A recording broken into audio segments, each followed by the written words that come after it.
Hello students. String handling, string manipulation में हम लोगों ने स्ट्रिंग से रिलेटेड इंट्रोडक्शन हमने पढ़ा था।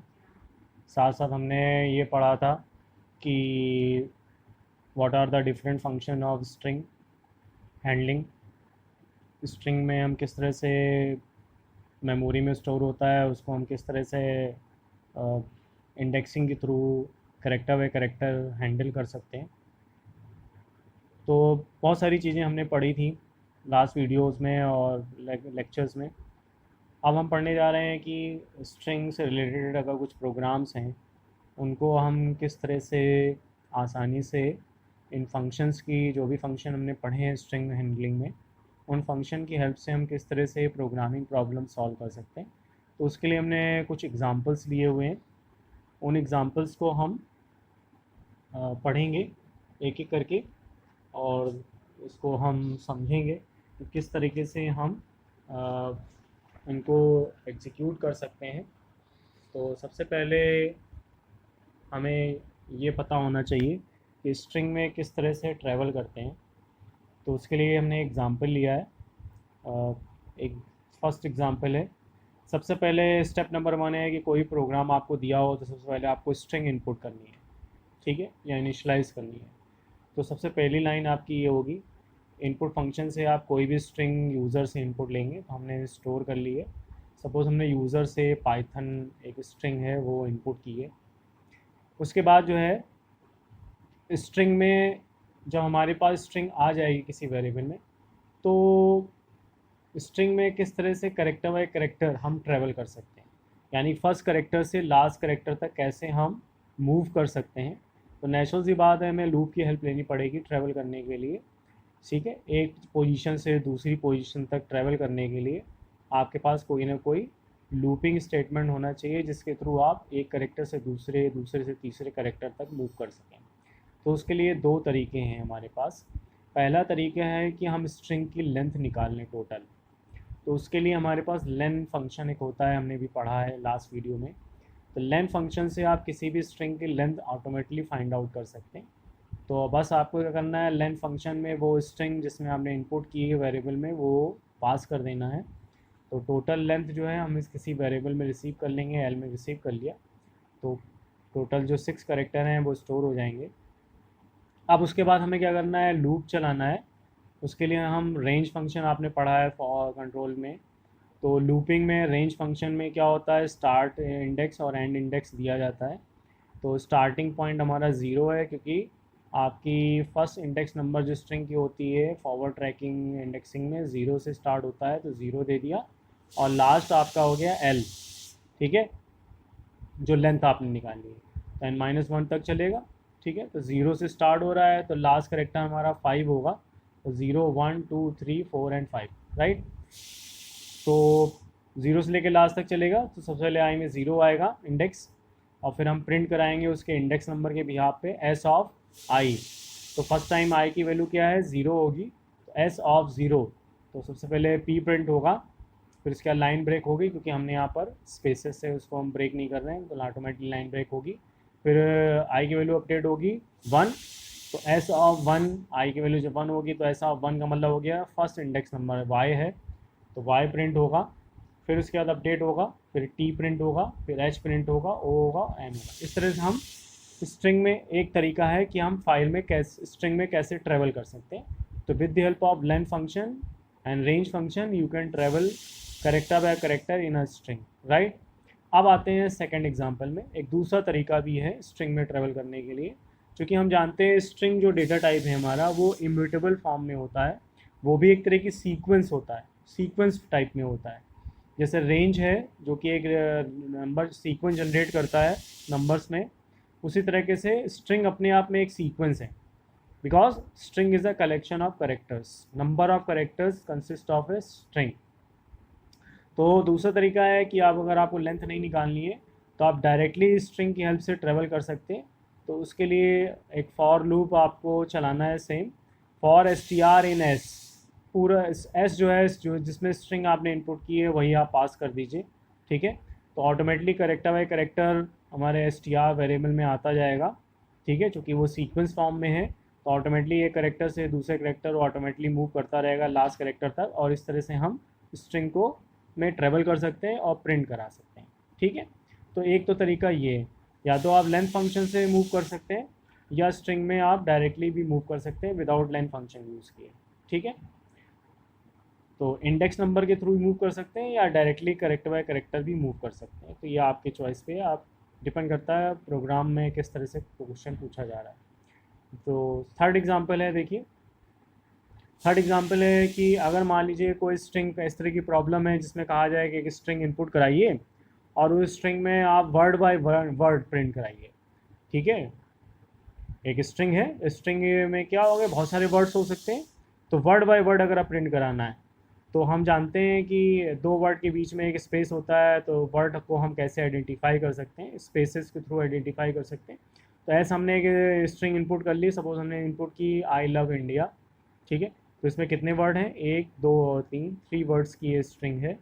ठीक है, अब मुझे वर्ड बाय वर्ड प्रिंट कराना है, तो हमने भी लास्ट वीडियो में एक फंक्शन आपने पढ़ा, तो फंक्शन जरूर पढ़िए, फंक्शन बहुत इंपॉर्टेंट पार्ट है। तो स्प्लिट फंक्शन आपने पढ़ा था। तो स्प्लिट फंक्शन क्या करता है, आपने पढ़ा था, स्प्लिट फंक्शन क्या करता है, पूरी स्ट्रिंग को स्प्लिट कर देता है करेक्ट वर्ड बाय वर्ड के अकॉर्डिंगली, स्पेस के अकॉर्डिंगली वो स्प्लिट कर देगा। तो स्प्लिट फंक्शन क्या कर देगा, एक लिस्ट बना लेगा और जितने भी वर्ड होंगे उन वर्ड को एक्सट्रैक्ट कर लेगा, इस तरह से लिस्ट बन जाएगी और आई अलग हो जाएगा, लव अलग हो जाएगा, इंडिया अलग हो जाएगा। आई अपने आप में एक स्ट्रिंग हो जाएगी, लव अपने आप में एक स्ट्रिंग हो जाएगी, इंडिया अपने आप में स्ट्रिंग हो जाएगी, और ये एक लिस्ट फॉर्म में क्रिएट हो जाएगा स्प्लिट फंक्शन की हेल्प से। ठीक है, तो अब क्या हो रहा है कि हमने एस डॉट स्प्लिट कर दिया, तो for S T R in S dot split, तो ये पूरी स्ट्रिंग स्प्लिट हो गई वर्ड्स में। ठीक है, तो अब एक एक वर्ड एस टी आर में आपका आता जाएगा ऑटोमेटिकली। तो सबसे पहले आई आएगा एस टी आर में, आई प्रिंट होगा। ठीक है, फिर उसके बाद नेक्स्ट टाइम लव आएगा एस टी आर में, लव प्रिंट होगा, और नेक्स्ट टाइम इंडिया आएगा और इंडिया प्रिंट होगा। तो स्प्लिट फंक्शन की मदद से, हेल्प से आप पूरी स्ट्रिंग को स्प्लिट कर सकते हैं वर्ड बाय वर्ड के अकॉर्डिंग। ठीक है, तो स्प्लिट फंक्शन बहुत हेल्पफुल होता है क्योंकि बहुत सारी प्रोग्रामिंग प्रॉब्लम में हमें वर्ड से रिलेटेड मैनिपुलेशन करना होता है, तो उसके लिए हमें वर्ड एक्सट्रैक्ट करना पड़ेगा स्ट्रिंग से, तो उसके लिए स्प्लिट फंक्शन की आप हेल्प ले सकते हैं एक्सट्रैक्शन के लिए। ठीक है, उसके बाद नेक्स्ट एग्जांपल है, एक प्रोग्राम हमने लिया है छोटा सा। सपोज आपसे कहा जाए कि write a program to count the lower case characters in a string, यानी कोई स्ट्रिंग आप इनपुट कराओ और स्ट्रिंग इनपुट कराने के बाद आपको उसमें से लोअर केस करेक्टर ही काउंट करने हैं, तो उसमें कितने नंबर ऑफ लोअर करेक्टर्स हैं। ठीक है, तो उसके लिए सिंपल है, पहला फर्स्ट स्टेप क्या है, इनपुट अ स्ट्रिंग, तो सबसे पहले स्ट्रिंग इनपुट करेंगे, फिर एक काउंट वेरिएबल हमने ले लिया सी, उसको 0 से इनिशियलाइज किया क्योंकि हमें काउंट करना है लोअर केस करेक्टर्स। ठीक है, तो उसके लिए सी इज इक्वल टू 0 किया है। अगर हमें काउंट ना करना होता तो हमें इस वेरिएबल की ज़रूरत नहीं थी, राइट। अब हमें स्ट्रिंग में ट्रैवल करना है, तो उसके लिए दो तरीके हैं, या तो आप लेंथ फंक्शन यूज़ करके ट्रैवल कर सकते हैं रेंज की मदद से, या आप डायरेक्टली भी ट्रैवल कर सकते हैं क्योंकि स्ट्रिंग अपने आप में एक सीक्वेंस होता है। तो फॉर आई इन एस, तो एक एक करेक्टर यहाँ आई में आता जाएगा और उसको हम इस लोअर फंक्शन आपने पढ़ा था। ठीक है, इस लोअर फंक्शन हमने लास्ट वीडियो में पढ़ा था, सारे फंक्शंस हमने पढ़े थे वीडियो में, अगर आपने ध्यान से देखा हो, बुक में भी सारी पूरी लिस्ट दी हुई है, उसको आप फिर से रिफ़र करिए। तो उसमें इस लोअर एक फंक्शन था, इस लोअर फंक्शन क्या करता है, वो चेक करता है कि कोई पर्टिकुलर करेक्टर लोअर केस में है कि नहीं है, इस हमेशा ट्रू या फॉल्स में रिजल्ट रिटर्न करता है। तो चूँकि ये अगर आई में जो करेक्टर आया है, सपोज आपने स्ट्रिंग इनपुट की है पाइथन, ठीक है, तो पाइथन में पी कैपिटल है, वाई स्मॉल हमने कर दिया, टी कैपिटल है, एच स्मॉल है, 0 ओ स्मॉल है और एन कैपिटल है। तो नंबर ऑफ जो स्मॉल लेटर्स में हमने 3 रखे हैं।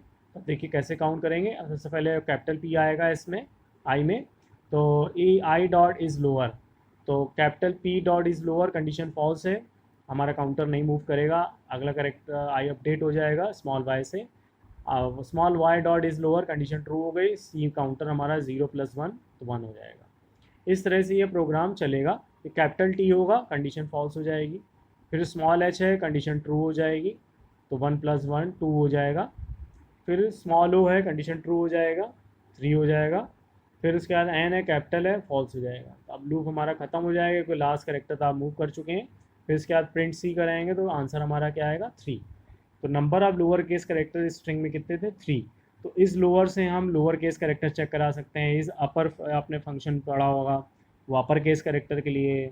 मान लीजिए प्रोग्राम में ये कहा जाए कि लोअर केस करेक्टर को अपर में कन्वर्ट करो, तो उसके लिए आपने लोअर फंक्शन पढ़ा है, अपर फंक्शन पढ़ा है, ठीक है। तो इस तरह के फंक्शन की हेल्प से हम आसानी से प्रोग्रामिंग प्रॉब्लम जो है वो सॉल्व कर सकते हैं, ठीक है।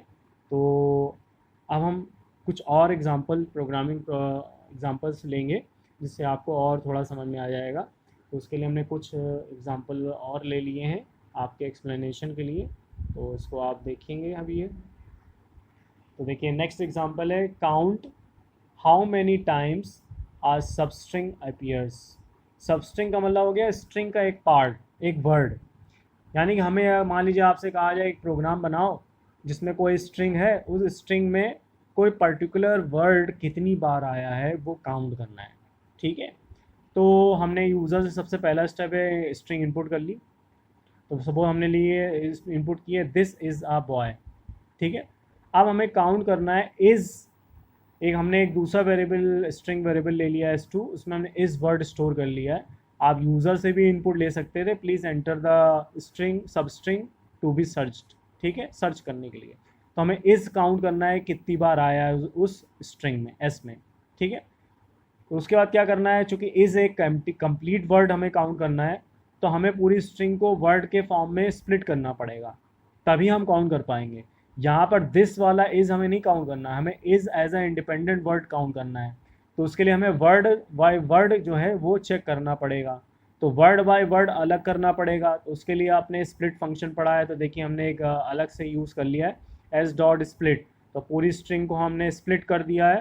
तो एल जो है उसमें सारे वर्ड आपके स्टोर हो जाएंगे अलग अलग, ठीक है, स्प्लिट हो जाएगा, लिस्ट के फॉर्म में अलग अलग सेव हो जाएंगे। दिस अलग हो जाएगा, इज़ अलग हो जाएगा, ए अलग हो जाएगा, बॉय अलग हो जाएगा, ठीक।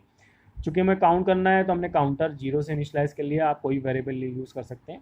अब देखिए फिर हमने लूप चलाया है स्ट्रिंग में ट्रेवल करने के लिए फॉर एन इन एल। तो जो हमने जो स्प्लिट किए हैं सारे वर्ड उसमें हमें जो ट्रेवल करना है।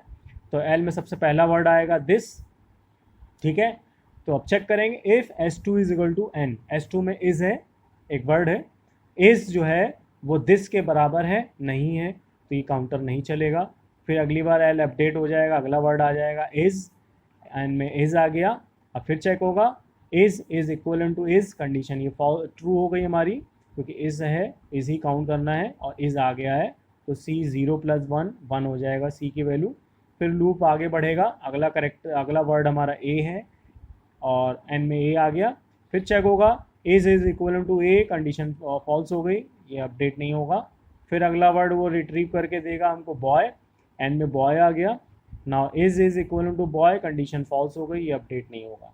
अब हम पूरा लास्ट तक ट्रेवल कर चुके हैं। अब लूप ये फॉल्स हो जाएगा। लास्ट में सी की वैल्यू हमारी क्या आएगी 1, क्योंकि इज़ जो है इंडिपेंडेंट वर्ड सिर्फ एक बार आया है, ठीक है। तो इस तरह से वर्ड बाय वर्ड भी हम मैनिपुलेशंस कर सकते हैं। अब एक और एग्जांपल है, उसको भी देख लीजिए, जिससे आपको बिल्कुल प्रोग्रामिंग प्रॉब्लम समझ में आ जाएगी किस तरह से स्ट्रिंग हैंडलिंग हमें करनी है, प्रोग्राम्स बनाने हैं। कि एक प्रोग्राम बनाना है जिसमें क्या करना है, एक स्ट्रिंग दी हुई है, उस स्ट्रिंग से हमें रिमूव करना है ए, यानी उस स्ट्रिंग में ए करेक्टर जहाँ जहाँ आया हो वहाँ से ए को हटाना है, ठीक है।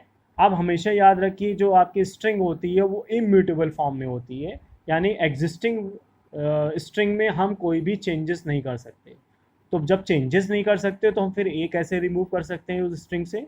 तो उसके लिए हमको क्या करना पड़ेगा, एक दूसरा वेरिएबल लेना पड़ेगा और उस वेरिएबल में हम क्या करेंगे, वो सारे कैरेक्टर स्टोर करेंगे जो ए नहीं है, ठीक है। तो देखिए सबसे पहले हमने एक स्ट्रिंग इनपुट कर ली है, एंटर अ स्ट्रिंग, एस में आ गई स्ट्रिंग आ गई। तो हमने स्ट्रिंग सब लोग स्टोर की है सुमिता अरोरा, ठीक है, एक स्ट्रिंग है, इसको स्टोर कर लिया इसमें। एक देखिए हमने एक अलग से वेरिएबल बना लिया s2, ठीक है, s2 वेरिएबल बनाया हुआ है। तो इस s2 वेरिएबल में हमने इसको एम्प्टी स्ट्रिंग से इनिशियलाइज़ किया हुआ है क्योंकि हमें एक एक्स्ट्रा वेरिएबल चाहिए जिसमें हम नई स्ट्रिंग सेव कर सकें जिसमें ए ना हो, ठीक है। अब हम इसमें ट्रेवल करेंगे तो फॉर एन इन एस, एक एक करेक्टर उठ के आता जाएगा। तो सबसे पहले एस आएगा। तो if n is equal to a, तो एस जो है वो ए के बराबर नहीं है, तो ये कंडीशन हमारी फॉल्स हो गई है, फॉल्स हो गई तो ये स्टेटमेंट नहीं चलेगा, एल्स स्टेटमेंट चलेगा। एल्स में देखिए हम क्या कर रहे हैं, नई स्ट्रिंग S2 में ये एस करेक्टर को ऐड करते चले जा रहे हैं, कॉन्कैटिनेट कर रहे हैं, प्लस हमने पढ़ा था। तो S2 is equal to S2 plus एन, तो एस हमने ऐड कर लिया, तो सबसे पहले एस आ गया S2 में, ठीक है, एस स्टोर हो गया। फिर अगली बार नेक्स्ट करेक्टर यू आएगा, कंडीशन फॉल्स हो गई, यू ए के बराबर नहीं है, तो यू ऐड हो जाएगा, एग्जिस्टिंग स्ट्रिंग में एस में यू ऐड हो गया, ठीक है। फिर अगली बार जो है एम आएगा, कंडीशन फॉल्स हो गई, एम ऐड हो गया। आई आएगा, कंडीशन फॉल्स हो गई, आई ऐड हो जाएगा। टी आएगा, कंडीशन फॉल्स हो गई, टी ऐड हो जाएगा। अब देखिए ए आया, अब ये कंडीशन ट्रू हो गई तो क्या होगा, कंटिन्यू स्टेटमेंट में यूज़ किया, तो कंटिन्यू क्या करता है, रेस्ट ऑफ जो स्टेटमेंट्स होंगे उनको स्किप कर देगा और लूप यहीं से बाउंस बैक नेक्स्ट अपडेशन में मूव कर जाएगा, ठीक है, क्योंकि ए हमें ऐड नहीं करना है, ठीक है। तो ए ऐड नहीं होगा, आगे बढ़ जाएगा लूप। फिर स्पेस आएगा, स्पेस भी कंटिन्यू हो जाएगा, यानी कि स्पेस जो है वो कंडीशन ट्रू फॉल्स हो गई हमारी, स्पेस ऐड हो जाएगा, तो यहाँ देखिए कि स्पेस ऐड हो गया। फिर इसके बाद एक और स्पेस ए आया है, फिर ये कंडीशन ट्रू हो जाएगा, बाईपास हो जाएगा, तो एक और स्पेस यहाँ रह जाएगा, ये तीन स्पेसेस यहाँ ऐड हो जाएंगे क्योंकि ये ऐड नहीं हुए। फिर उसके बाद आर आएगा, कंडीशन हमारी फॉल्स हो गई, आर ऐड हो जाएगा, ठीक है। फिर ओ ऐड होगा और फिर आर ऐड होगा, ए फिर स्किप हो जाएगा। तो हमारे पास सुमित रोर करके ये स्ट्रिंग, नई स्ट्रिंग हमारी S2 में आ जाएगी और ये प्रिंट हो जाएगी, ठीक है। तो इस तरह से हम स्ट्रिंग रिलेटेड जो प्रोग्रामिंग प्रॉब्लम है उनको फंक्शंस की हेल्प से सॉल्व कर सकते हैं, ठीक है। और बहुत इजी होते हैं स्ट्रिंग हैंडलिंग, पाइथन में बहुत आसानी से आप इसे स्ट्रिंग हैंडलिंग कर सकते हैं। उसके लिए आपको कोई एक्स्ट्रा एफर्ट लेने की ज़रूरत नहीं है, बहुत सारे फंक्शंस अवेलेबल हैं, उनको आप यूज़ कर सकते हैं। कोई सब स्ट्रिंग मुझे फाइंड करनी है स्ट्रिंग में, तो उसके लिए फाइंड आपने फंक्शन पढ़ा है, देखिएगा, फाइंड फंक्शन है जो सब स्ट्रिंग फाइंड करता है स्ट्रिंग में कि किस इंडेक्स नंबर में वो सब स्ट्रिंग है, ठीक है। इस तरह से बहुत सारी प्रोग्रामिंग प्रॉब्लम है जो प्रैक्टिस में हम आपको देंगे करने के लिए। तो इन कॉन्सेप्ट की हेल्प से आप आसानी से प्रोग्रामिंग प्रॉब्लम को सॉल्व कर सकते हैं, ठीक है।